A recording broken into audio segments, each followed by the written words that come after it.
سبح اسم ربك الأعلى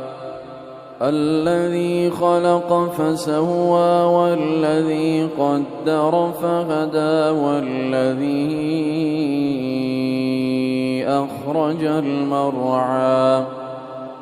فجعله غثاء أحوى سنقرئك فلا تنسى إلا ما شاء الله إنه يعلم الجهر وما يخفى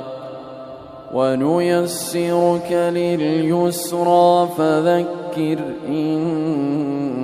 نفعت الذكرى سيذكر من يخشى ويتجنبها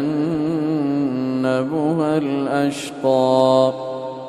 الذي يصلى النار الكبرى ثم لا يموت فيها ولا يحيا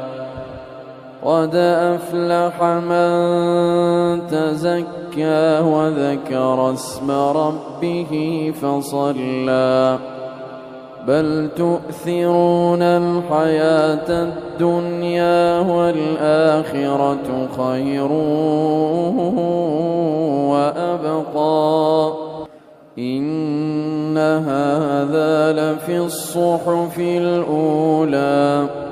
صحف إبراهيم وموسى.